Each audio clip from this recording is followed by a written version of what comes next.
children. Today we will read chapter 4, Mughal Empire Establishment and Extension, part 5. Diwan, Head of Revenue Department. Mughal काल में revenue लगान लगाने वाला जो विभाग होता है उसके हेड को दीवान कहते थे।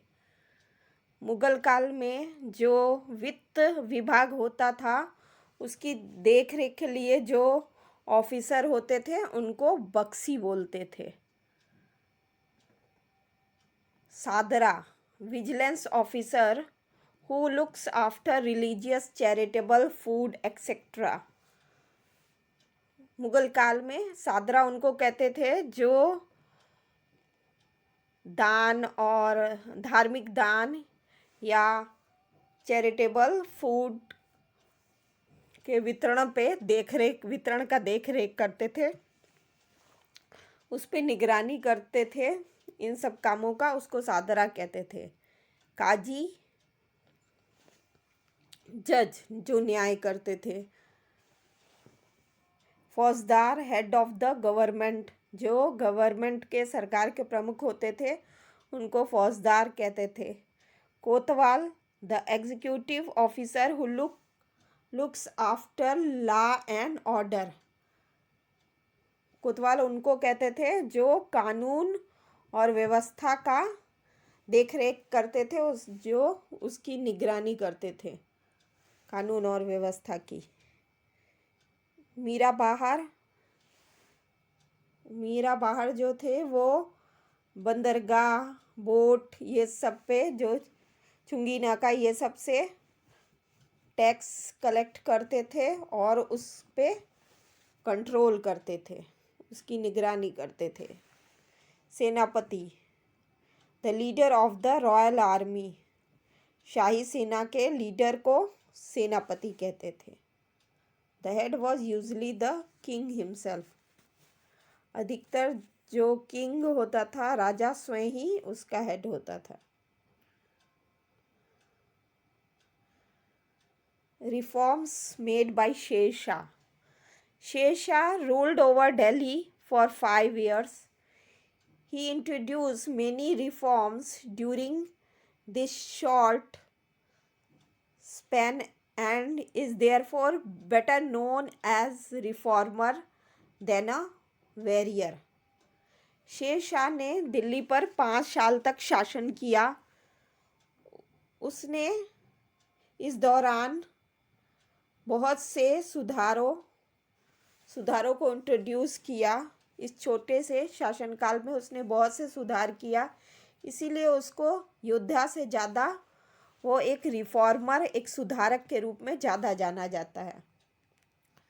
With Todarmal's help he prepared a table for revenue collection based on the type of land and production. उसने टोडरमल की सहायता से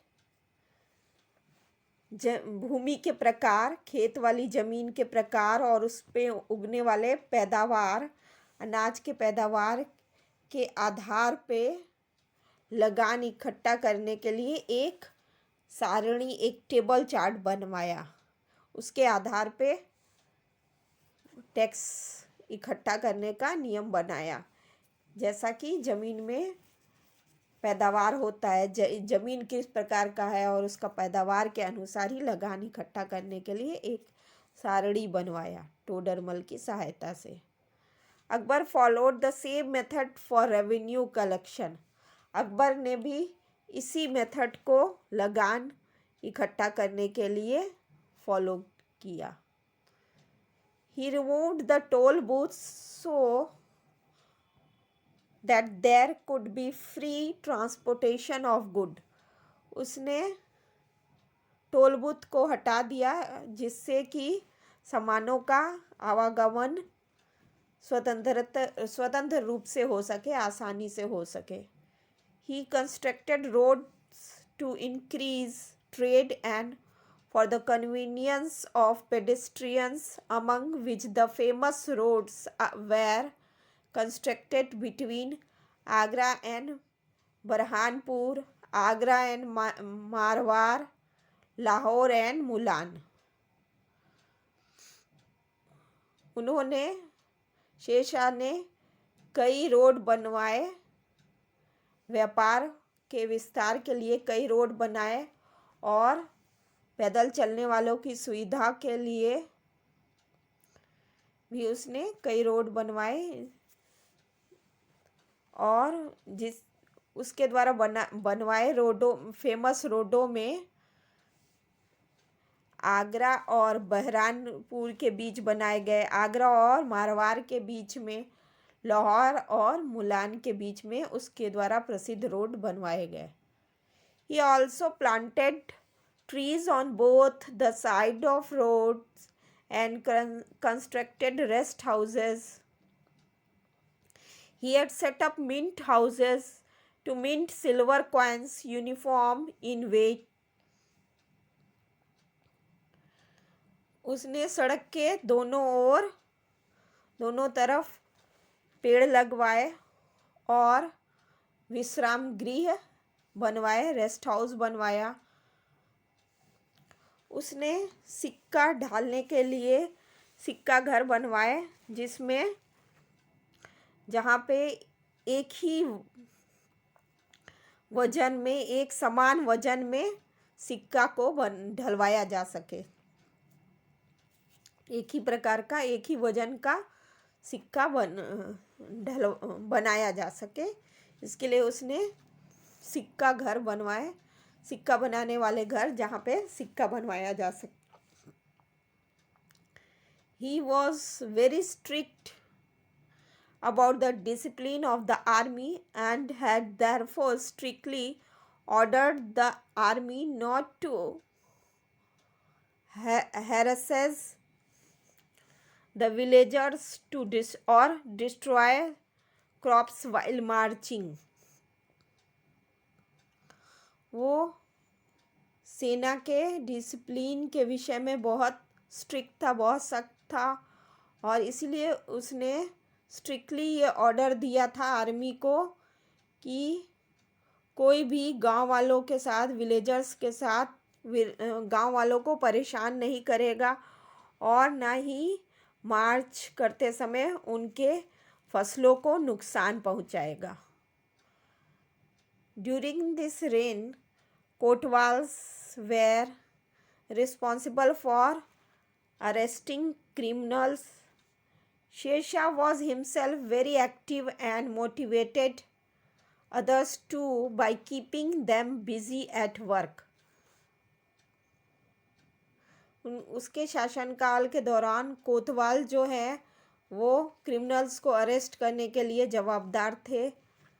शेर शाह खुद भी एक बहुत एक्टिव थे और दूसरों को भी काम में व्यस्त रखने के लिए मोटिवेट करते थे।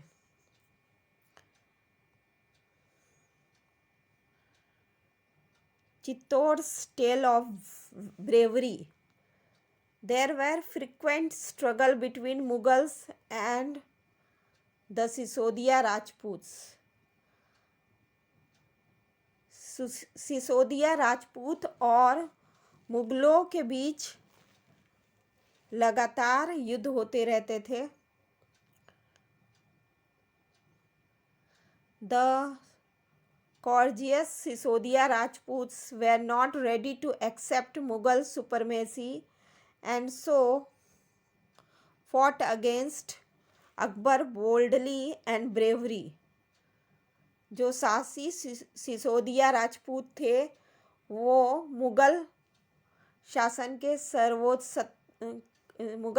के सत्ता को, सर्वोपरि सत्ता को स्वीकार नहीं करना चाहते थे, वो उनकी सत्ता को मानना नहीं चाहते थे। इसलिए वो अकबर के साथ बहुत ही बहादुरी से अकबर के विरुद्ध युद्ध करते रहते थे। Among all the warriors, Maharana Pratap's bravery is specially noteworthy. इन सभी योद्धाओं में महाराणा प्रताप की बहादुरी विशेष रूप से उल्लेखनीय है। Among the rulers of the Sisodia dynasty, Maharana Pratap was the one who fought against Akbar continuously till the end. इन सभी सिसोदिया वंश के शासकों में महाराणा प्रताप एकमात्र ऐसे थे जिन्होंने अकबर से लगातार अंत तक युद्ध किया।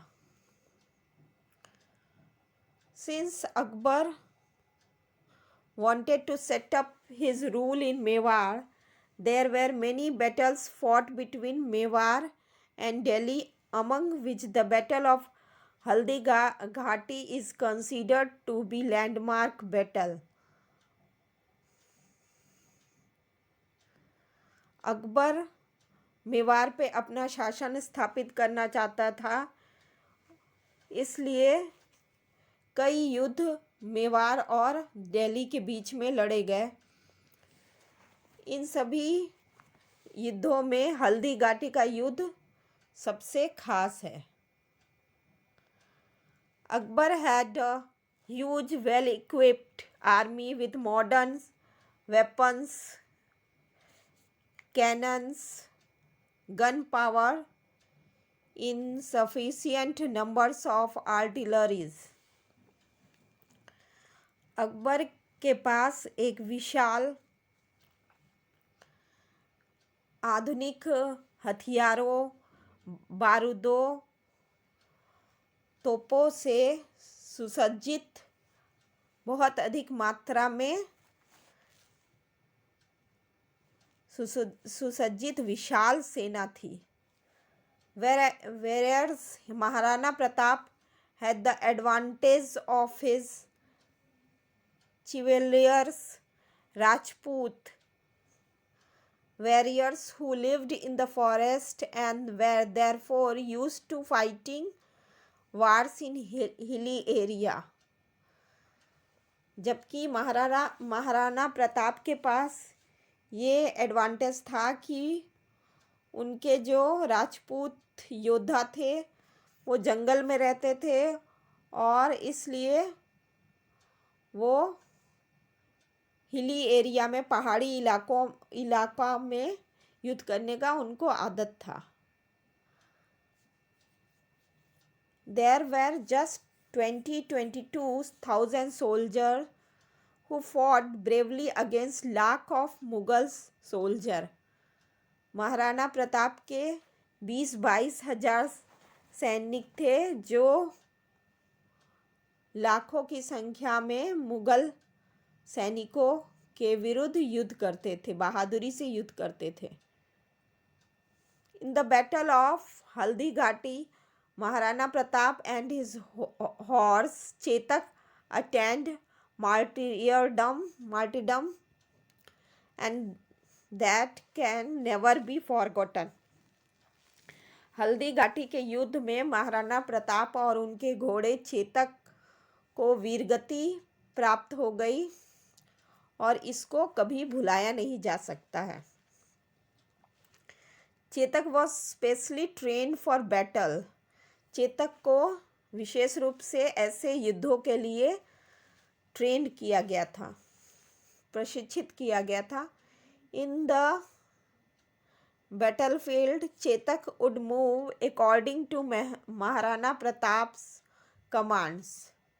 इन युद्धों में चेतक महाराणा प्रताप के आज्ञा के अनुसार मूव करता था, उनके आज्ञा के अनुसार चलता था। When the Battle of Haldi Ghati was at its peak, Chetak acted according to Rana Pratap's instruction and jumped high to reach up to the Mughal Senapati who was seated on his elephant। जब हल्दी घाटी का युद्ध चरम सीमा पे था तो चेतक ने राणा प्रताप के आज्ञा अनुसार, उनके इंस्ट्रक्शन के अनुसार मुगल सेनापति के ऊपर उनके ऊपर से जंप कर मुगल सेनापति के ऊपर से कूद गया जो कि हाथी पर बैठा था. A noteworthy incident is one where Rana Pratap threw a spear at the Senapati, but he was saved because of the हौदा. एक उल्लेखनीय घटना यह भी है कि जब राणा प्रताप ने सेनापति के ऊपर अपना भाला फेंका, लेकिन वो हौदा पे बैठे होने के कारण वो बच गया. There were many such incidents in the Battle of Haldi Ghati which were noteworthy. Haldi Ghati के युद्ध के विषय में ऐसी कई घटनाएं हैं जो उल्लेखनीय हैं. It is believed that when Maharana Pratap was injured, one of his leaders wore his canopy to distract the Mughal rulers. Chetak took the injured Rana Pratap away from the battlefield. There are many such incidents about Rana Pratap and Akbar mentioned in history. ऐसा विश्वास किया जाता है जब महाराणा प्रताप घायल हो गए थे तो उन्हीं का एक जो लीडर था उसने महाराणा प्रताप जैसा वेशभूषा बनाकर मुगल शासकों को डिस्ट्रैक्ट करने का प्रयास किया था. उनका ध्यान दूसरी तरफ करने के लिए महाराणा प्रताप जैसा वेशभूषा बनाकर उनको भ्रमित करने का प्रयास किया था. चेतक घायल राणा प्रताप को लेकर युद्ध से दूर चला गया, युद्ध भूमि से दूर चला गया था. ऐसी कई घटनाएं राणा प्रताप और अकबर के विषय में इतिहास में लिखित हैं. Maharana Pratap lost the battle against Akbar but did not give up. Maharana Pratap Akbar के विरुद्ध युद्ध हार गए थे लेकिन वो फिर भी उन्होंने हार नहीं मानी. He wandered in the forest, faced many difficulties but remained determined. वो जंगल में घूमते रहे. उन्होंने बहुत सी कठिनाइयों का सामना किया पर वो युद्ध जीतने के लिए एकदम दृढ़ निश्चयी रहे.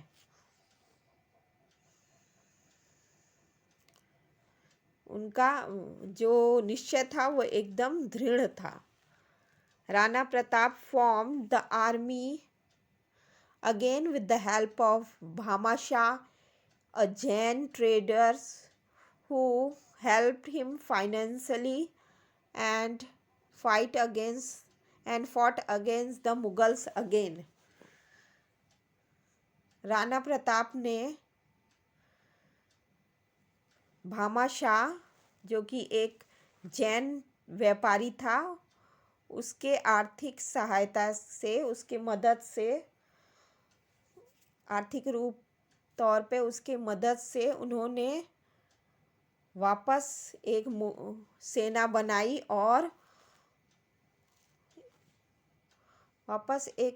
बनाई और मुगलों के विरुद्ध युद्ध किया. He won all the forts except Chittor. He vowed, "Till I get back Chittor, I will not sleep peacefully." उन्होंने सारे किलो चित्तौड़ को छोड़ के सारे किलों को जीत लिया. उन्होंने कसम खाया जब तक कि मैं चित्तौड़ वापस नहीं ले लूँगा तब तक मैं शांतिपूर्ण सोऊंगा नहीं. Thank you, children.